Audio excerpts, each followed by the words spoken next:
আসসালামু আলাইকুম সুপ্রিয় দর্শক মণ্ডলী, আমি মোহাম্মদ ইসমাইল হোসেন মিলন আপনাদের সকলকে সাদর আমন্ত্রণ, প্রীতি এবং শুভেচ্ছা জানাচ্ছি। সুপ্রিয় দর্শক মণ্ডলী, আর একদিন পরেই টি-20 বিশ্বকাপের ঢাকে কাঠি পড়ছে, আর সেই বিশ্বকাপের উন্মাদনায় উত্তাল হয়ে উঠবে সমগ্র বিশ্ব।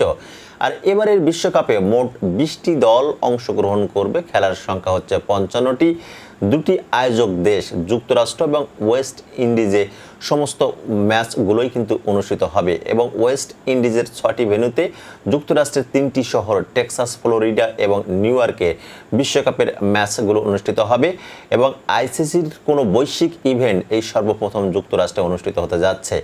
সুপ্রিয় দর্শক মণ্ডলী, তবে এবারের আইসিসি টি-20 ওয়ার্ল্ড কাপ 2024-এর কিছু নিয়মের কিন্তু পরিবর্তন ঘটেছে এবং সেই পরিবর্তনগুলো আপনাদেরকে একটু জানিয়ে দিতে চাই।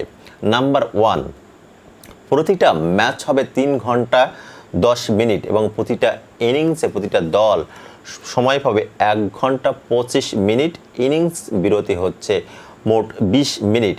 এবং এবারের বিশ্বকাপে আরেকটি চমৎকার পরিবর্তন এনেছে আইসিসি, স্টপ ক্লক। এবং স্টপ ক্লকের ব্যবহারটা এই সর্বপ্রথম আইসিসি মেন্স টি-20 ওয়ার্ল্ড কাপ 2024-এ আইসিসি ব্যবহার করতে যাচ্ছে। এবং সেই নিয়মটা হচ্ছে 1 ওভার বল করার পরে দ্বিতীয় ওভার বোলারকে শুরু করতে হবে 1 মিনিটের মধ্যে, নতুবা কিন্তু বোলার পেনাল্টি পেতে পারে।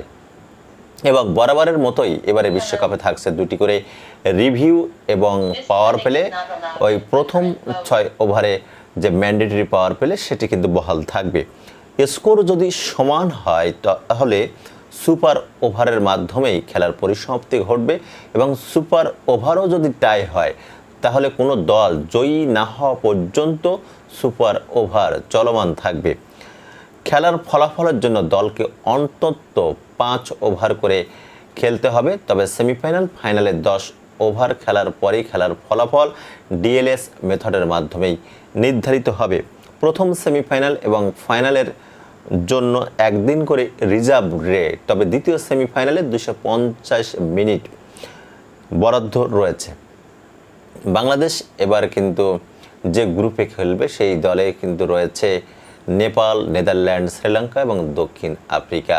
তবে আমরা কি আশায় বাঁধি যে খেলাঘর বাংলাদেশ আশা করি ভালো করবে এবং বাংলাদেশ আমাদের আবারও বিশ্বকাপে সফলতা নিয়ে আসবে। তবে দর্শক, সমর্থক এবং শ্রোতাদের মনে তো আশার সাথে আশঙ্কাও রয়েছে এবং ভরসার সাথে সংশয় রয়েছে। তবে বাংলাদেশ দলের প্রতি রইল শুভকামনা। আশা করি তারা ভালো খেলবে এবং বাংলাদেশের অগণিত দর্শক সমর্থকদের তাদের খেলা ক্রীড়া নৈপুণ্য দ্বারা মন অর্জন করবে। এতক্ষণে যারা আমার ভিডিওটি দেখলেন আপনাদেরকে অসংখ্য অসংখ্য ধন্যবাদ। Thank you so much for watching this video. See you again. খুদা হাফেজ।